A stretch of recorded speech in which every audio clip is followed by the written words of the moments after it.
¿Qué tal? ¿Cómo están? Abrimos hoy nuestra Biblia en el Salmo 130, que es el salmo que nos corresponde hoy. El Salmo 130 dice en el primer versículo: de lo profundo, Jehová, a ti clamo. Señor, oye mi voz, estén atentos tus oídos a la voz de mi súplica. Varias veces en los salmos se habla de situaciones de angustia. Este es uno de ellos que va a hablar de ese problema. Por ejemplo, en el Salmo 40 dice David: y me hizo sacar del pozo de la desesperación, del lodo cenagoso. Allí hay un caso de angustia. En el Salmo 69 dice: sálvame, oh Dios, porque las aguas me han entrado hasta el alma. En el Salmo 88 dice: me has puesto en un hoyo profundo. Es decir, en todos esos casos, él está hablando de una situación de angustia. Ahora, cuando nosotros nos encontramos con una situación de angustia, lo que tenemos que preguntarnos es: ¿qué es lo que produjo esa angustia? ¿La persecución? David, cuando se encontraba perseguido, escribe salmos angustiado. Depresión espiritual, como Elías, por ejemplo, que tenía una depresión espiritual, o nostalgia de estar lejos, como los exiliados. Este salmo, sin embargo, es muy claro en el versículo 3 y nos aclara. Dice: si mirares a los pecados, ¿quién, oh Señor, podría mantenerse? Quiere decir que el tema de este salmo es el pecado. Y tenemos relacionados con ese tema, con el tema del arrepentimiento, tenemos 7 salmos en el libro, 7 salmos que se dedican exclusivamente a eso. Los salmos 6, 32, 38, 51, 102, 130 y 143. Esos salmos son los que se llaman salmos penitenciales. ¿Por qué penitenciales?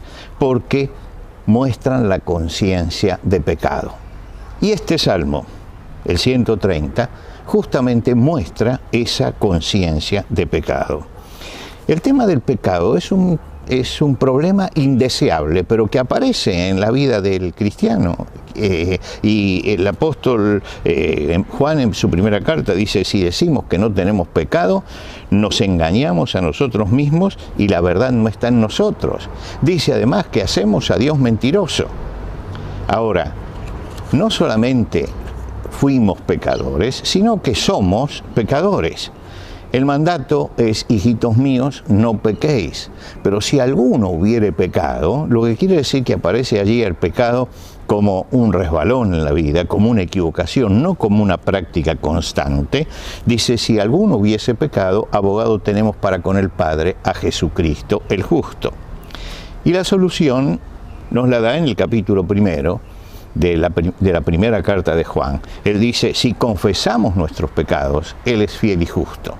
Quiere decir que este salmo apunta a una concepción de pecado, de que me doy cuenta que soy pecador, que he cometido una falta, que eso está mal y me tengo que presentar delante de Dios. Y el salmista se presenta delante de Dios con la verdad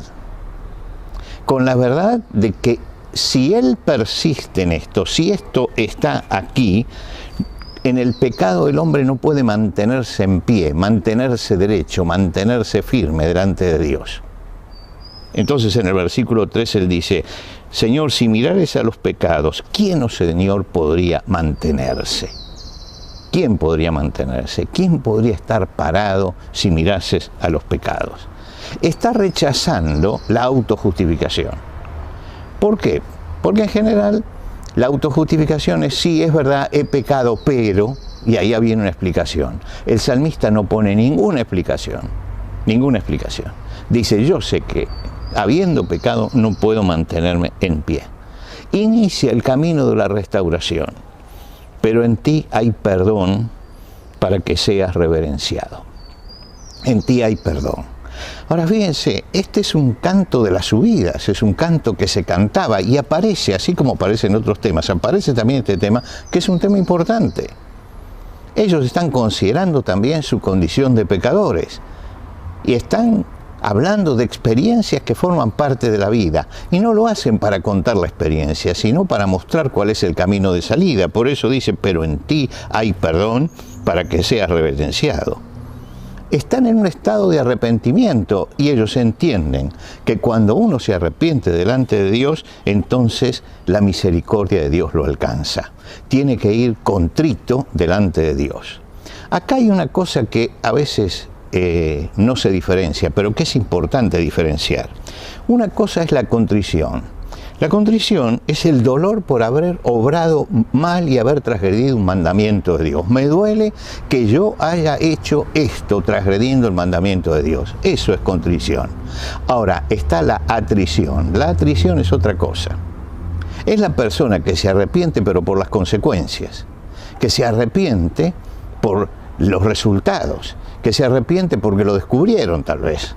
Es decir, ahí el arrepentimiento es por miedo al castigo, por miedo a las consecuencias. Ahí no hay contrición. La contrición es cuando yo, en el fondo de mi corazón, sé que el pecado, mi pecado, no me va a mantener en pie delante de Dios y estoy arrepentido. ¿Por qué?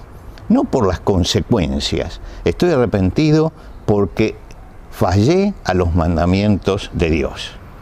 Y entonces el versículo 5 dice, esperé yo a Jehová, esperó mi alma en su palabra, mi alma espera a Jehová más que los centinelas a la mañana, más que los vigilantes a la mañana. El salmista se afirma en la palabra de Dios. Mi alma espera a Jehová. ¿Por qué? Porque en su palabra he esperado. Es decir, Dios ha hablado, ha mostrado el camino, y Dios, todo lo que dice, son cosas como las promesas, en Él sí y en Él amén. Dios dice algo y yo digo amén, porque Dios lo va a cumplir seguramente. Y entonces con esa seguridad es que se canta esta canción, mi alma espera a Jehová. Es decir, estoy esperando que pase la noche. Y trae una imagen muy interesante, que es más que los centinelas a la mañana. Usted imagínese el centinela que pasó toda la noche vigilando algo, cómo espera las primeras luces, cómo espera que se aclare el panorama. Y entonces el salmista dice, más que los centinelas a la mañana. En nuestra versión dice, más que los vigilantes a la mañana, el segundo verso. Pero si usted lo lee en el original hebreo, es así, más que los centinelas a la mañana, que los centinelas a la mañana. Es como si repitiera eso, como si dijera, esta es la metáfora, la figura perfecta de lo que sucede. Sucede que yo espero el perdón de Dios como el centinela espera que claree el día. Y yo sé que va a clarear. El centinela no duda de que va a clarear.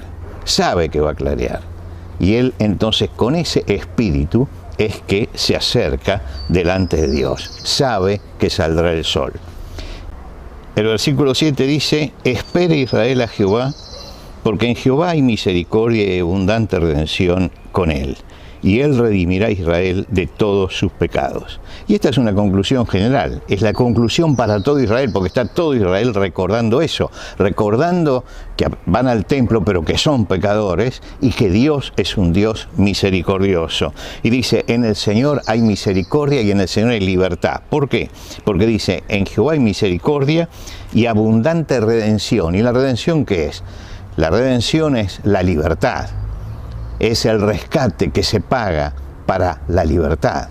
Entonces se habla de redención y libertad. Por tanto, el Señor nos libra y nos librará también, siendo fieles a sus promesas y confiando en la palabra que Dios nos ha dado. Terminamos este salmo y si Dios quiere, empezamos con el Salmo 131 en el próximo encuentro.